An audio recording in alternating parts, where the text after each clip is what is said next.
Ma'am, प्रधानमंत्री जी की सैकड़ों बार थपथपाई गई मेज के बीच अंतरिम बजट पेश किया गया और बड़े बड़े दावे किए गए। देश ये कैसा बनाया आपने, लूट कर पैसा बनाया आपने, देखिए जलते दिए भी बुझ गए, अजब दीपक राग गाया आपने। मैम,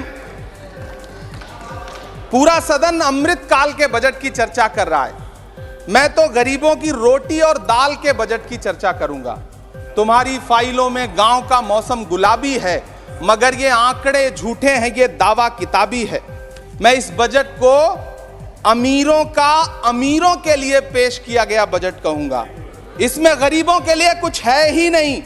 नौकरी मांगने वाले नौजवानों पर लाठियां बरसाने वालों, आपने इस बजट में युवाओं को क्या दिया? आपने पुरानी पेंशन बहाली की मांग करने वालों को क्या दिया?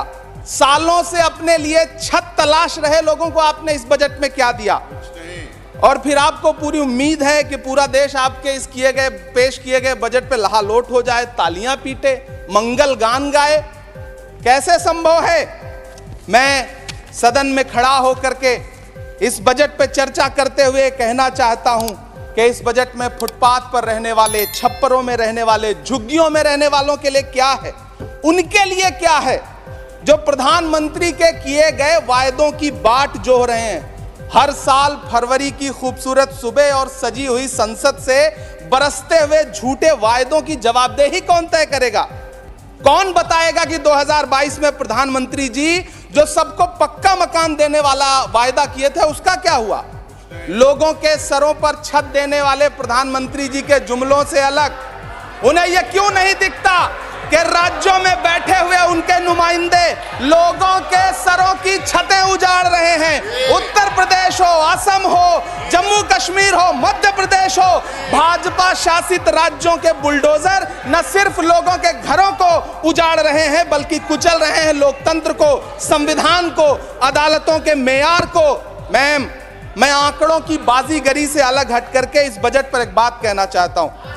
आंकड़े तो ऐसे हैं इस बजट के, ये कह रहे हैं 4 करोड़, वित्त मंत्री जी 3 करोड़ कहती हैं, प्रधानमंत्री जी 4 करोड़ कहते हैं। पहले तो आप इस झूठ में ही आपस में ही सलट लीजिए कि 4 करोड़ सही है या 3 करोड़ सही है।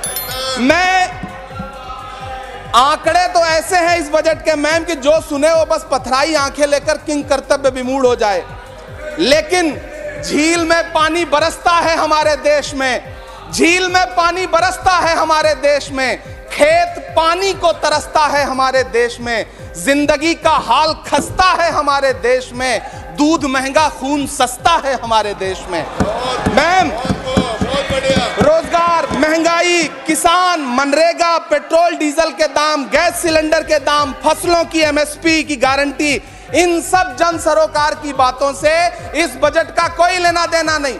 हमारे ट्रेजरी बेंच के साथी हंगामा कर रहे हैं। मैं तो कहना चाहता हूं मैम, वो एक बार इनके एक नेता एक गांव में गए और उन्होंने गांव में कहा कि गांव वालों आओ, मैं तुम्हारी समस्याएं समाप्त करना चाहता हूं। गांव वाले इकट्ठा हो गए।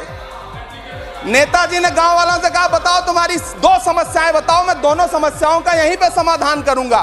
तो गांव वालों ने कहा साहब हमारी पहली समस्या है कि हमारे यहाँ कोई हॉस्पिटल नहीं है। तो नेताजी ने मोबाइल निकाला, कहीं फोन मिलाया और मिला के फोन पे पता नहीं क्या कुछ कहा कि यहाँ गांव में हॉस्पिटल नहीं है, हॉस्पिटल तुरंत, यहाँ हॉस्पिटल चाहिए। गांव वाले खुश हो गए कि 1 मिनट में यहाँ हॉस्पिटल आ रहा है। अगली समस्या के बारे में उन्होंने, नेताजी ने गांव वालों से कहा कि मैंने आपकी पहली समस्या समाप्त कर दी, दूसरी समस्या बताओ। तो गांव वालों ने कहा साहब इस गांव में कोई भी मोबाइल का नेटवर्क ही नहीं है। ये है इनके काम करने का तरीका, ये है झूठ बोलने का तरीका। इन्होंने वायदे किए बड़े बड़े, जो 10 साल के इनके वायदे हैं मैं उनके बारे में बात करूंगा। वायदों से ज्यादा इनके नारों पे बात करूंगा। पहला नारा था बहुत हुई महंगाई की मार, अब की बार मोदी सरकार। आइए इस नारे की समीक्षा करते हैं। पेट्रोल, डीजल, गैस, ये तो बड़ी बड़ी बातें हैं। आटा, चावल, दूध, दही, पनीर, छाछ, सब चीज पे जीएसटी।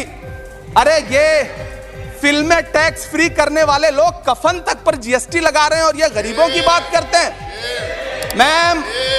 मैम, ये सरकार झूठ की सरकार है।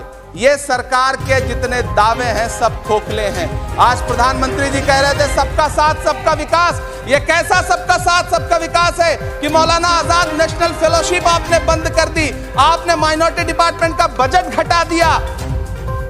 आप कह रहे हैं सबका साथ सबका विकास, आप बात करते हैं बेटी बचाओ बेटी पढ़ाओ। हमारी आंखें हाथरस से लेके कठुआ से लेकर के और देश की जंतर मंतर की सड़क वो देख रहे हैं, जब हमारी ओलंपिक पदक लाने वाली बेटियों को प्रधानमंत्री की चौखट पे अपना मेडल रख देना पड़ रहा है। इससे शर्मनाक क्या हो सकता है। मैम, कृषि विकास दर जो 2014 में 4.6% थी, इस वर्ष गिरकर 1.8 कैसे हो गई? क्यों हर दिन 31 किसान आत्महत्या करने को मजबूर हैं? ये सरकार उन पर क्यों बात नहीं करती? कीमत तो बहुत बढ़ गई शहरों में धान की, लेकिन विदा ना हो सकी बेटी किसान की। मौका मिला तो लोगों ने कुर्सी के वास्ते तस्वीर ही बिगाड़ दी हिंदुस्तान की, और आज बड़ी बड़ी बातें कर रहे हैं। मैं यहां पर आपसे खड़ा होकर के मैं अंत में इतना कहना चाह रहा हूं कि वित्त मंत्री जी ने बजट में ट्रेनों के डिब्बे को वंदे भारत कोच में बदलने का एक प्रस्ताव रखा अपने भाषण में। ठीक है, ये सुनने में कानों को बहुत अच्छा लगता है, लेकिन मैम, ये सरकार ट्रेनों की सुरक्षा के बुनियादी मुद्दों पर एक शब्द नहीं बोलना चाहती। बालासोर हादसे में घायल हुए लोगों की चिता की राख अभी तक ठंडी नहीं हुई है। वंदे भारत के वीडियो पोस्ट करने वाली ये सरकार कभी भारत की जनरल डिब्बों की, रेलवे के स्लीपर क्लास डिब्बों की वीडियो अगर पोस्ट करे ट्विटर पे तब समझ में आए। बिहार से, इलाहाबाद से, लखनऊ से दिल्ली आने वाली, मुंबई जाने वाली ट्रेनें देख लीजिए, उनकी हालत देख लीजिए, तो आपको लगेगा कि ये वही ट्रेनें हैं। आज स्थिति ये है कि रेलवे स्टेशन तो छोड़िए, रनवे पर खाना खिला रही हैं आपकी प्राइवेट एयरलाइंस। अभी आपने जुर्माना लगाया है, नोटिस दिया है एक एयरलाइंस को। यह स्थिति आपने करके रख दी है ट्रेनों की, एयरलाइंस की। ऐसे में मैम, कागजों पर तो आप कितना भी वंदे भारत और बुलेट ट्रेन सर पर दौड़ा लीजिए, लेकिन असल में भारत की ट्रेनों की डिब्बों की सवारियों की हालत देखने लायक है। अगर सरकार खुली आंखों से उसे देखना चाहे तो देखे और उनकी स्थिति सुधारे। आज प्रधानमंत्री जी ने अपने भाषण में यहां खड़े होकर कई बार न्यू मिडिल क्लास की बड़ी चर्चा की, न्यू मिडिल क्लास जनरेट करेंगे।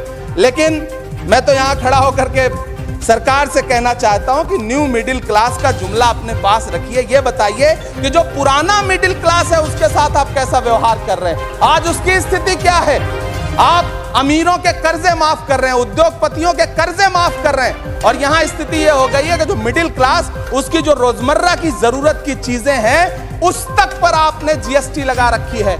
आप फिल्में टैक्स फ्री करते हैं, लेकिन स्टूडेंट्स के प्रतियोगी परीक्षाओं के फॉर्म की फीस नहीं माफ कर सकते। आपको बाकी जगहों पर टैक्स लेना है, हर जगह टैक्स लेना है।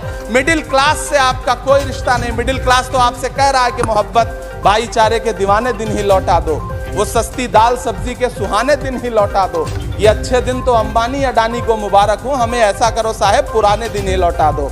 वो पुराने दिन जो बहुत अच्छे थे, वो पुराने दिन जहां लोग एक दूसरे से मिलजुल करके रहते थे। मैम, इलाहाबाद, दिल्ली, कोटा जैसे शहरों में छोटे छोटे कमरों में अभावों के साथ पढ़ाई कर रहे युवा किताबों के साथ गल चुके हैं।